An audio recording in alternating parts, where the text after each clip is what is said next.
you become the opposite of what you always were, you have to change your name. It's become a trend in America these days, morphing into something completely different from what you were founded as, but still pretending you're the old you. There's nothing wrong with not having an opinion on something, especially if you don't know what the you're talking about.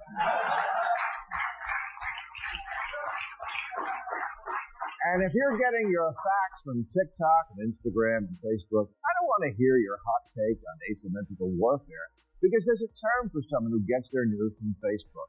Mom. All right, let's get into this, because this whole conversation starts with a brutally simple idea that somehow feels controversial in 2026.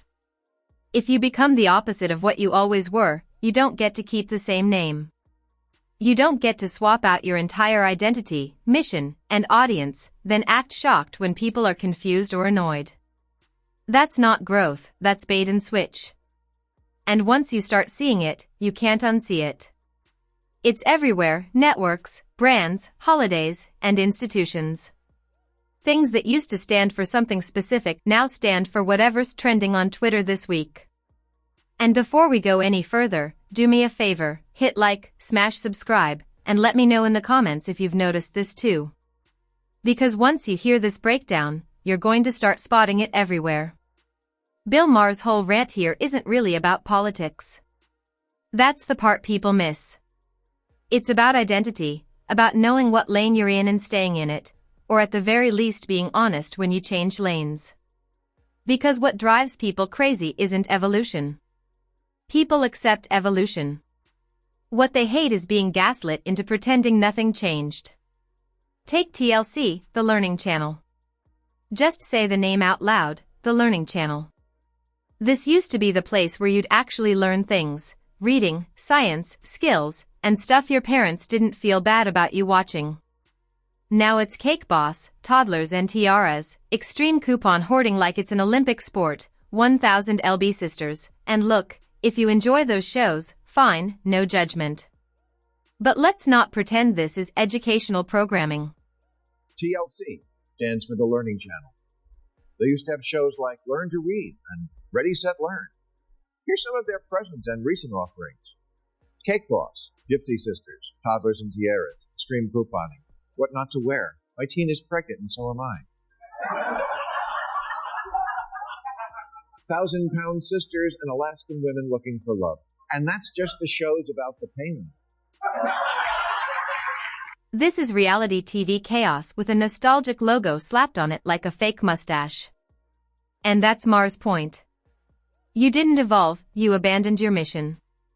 And instead of rebranding honestly, you just hoped no one would notice. But people noticed.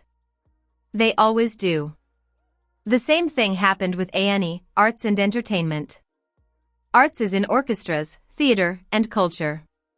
Now it's storage lockers, hoarders, ghost hunters, and people yelling in parking lots. Again, watch what you like, but don't tell me this is about the arts. At some point, the letters stop meaning anything. The brand becomes a costume. And then Maher drops the line that perfectly sums it all up. You can buy a petting zoo and turn it into a bondage dungeon, but you have to change the sign. The A in A&E stands for Arts. Seriously, they used to show the symphony. Now they have Deep Fried Dynasty, Hoarders, Storage Wars, Ghost Hunters, and Psychic Kids. You know, for people who find the Learning Channel too intellectual.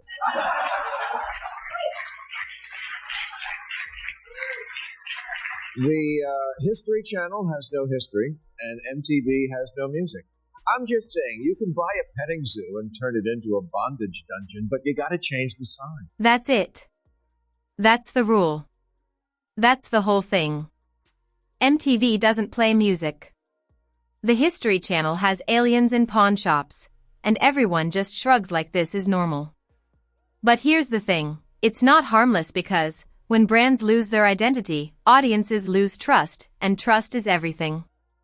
This is where Playboy comes in.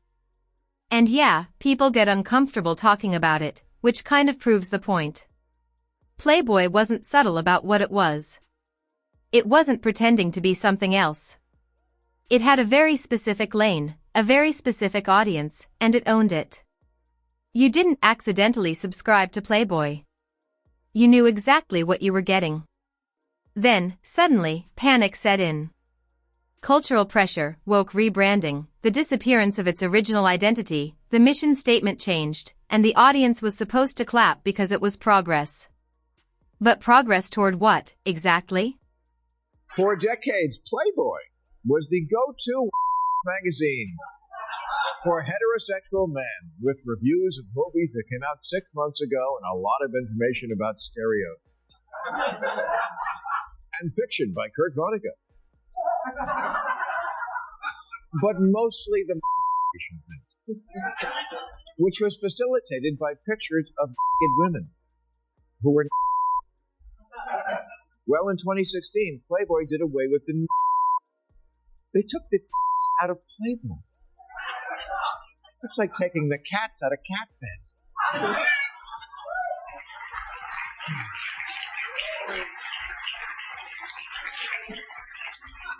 Last year, Playboy put a gay man on the cover, which I guess was supposed to celebrate, even though it was 2021 and there's already a dozen magazines for gay guys, 13 if you count Martha Stewart Living. Maher's argument isn't, how dare things change? It's, why would you remove the one thing that made you unique?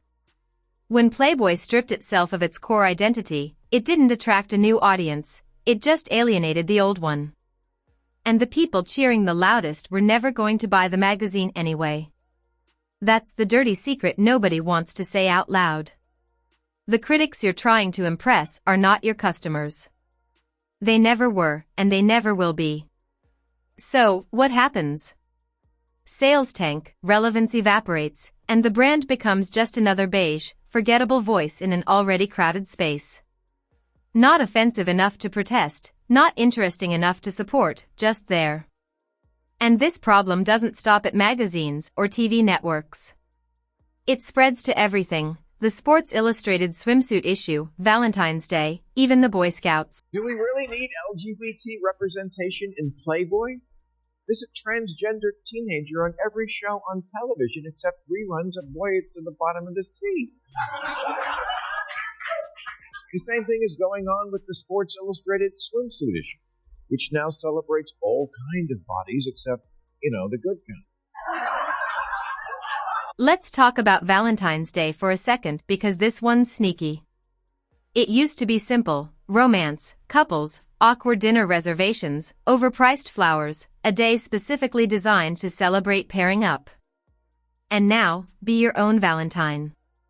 Celebrate being alone. Buy yourself discount chocolate and call it empowerment. And look, no one's saying single people shouldn't enjoy life. That's not the argument. The argument is, why does every tradition have to be flipped inside out? Why can't one day exist for one thing without being re-engineered to include its opposite? Maher's point is that this isn't inclusion, it's erasure. It turns connection into isolation. It subtly encourages retreat instead of risk. And when you zoom out, you start seeing the consequences everywhere: loneliness, dating anxiety, and social paralysis, especially among young people who are already terrified of doing the wrong thing. Valentine's Day, which was always a day to celebrate coupledom. It wasn't complicated: flowers, chocolates. And yet, every year now, I more and more hear this idea that Valentine's Day is also a day to celebrate being alone. Be your own Valentine. That's right, on the one day was specifically set aside to honor bonding between two people. Don't do that. Make it about the opposite of that. Be your own Valentine. Get your own cheap, stale chocolates at CVS.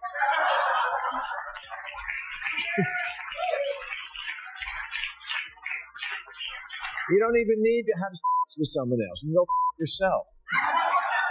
Then there's the Boy Scouts, an organization built specifically for boys. Not because girls are lesser, but because boys sometimes need spaces to be boys. And we already had the Girl Scouts. Separate doesn't mean unequal, it means different. But once again, the woke logic kicks in. Everything must be for everyone all the time, or it's considered discrimination. And in the process, distinction disappears. Meaning disappears. Institutions stop knowing what they're for.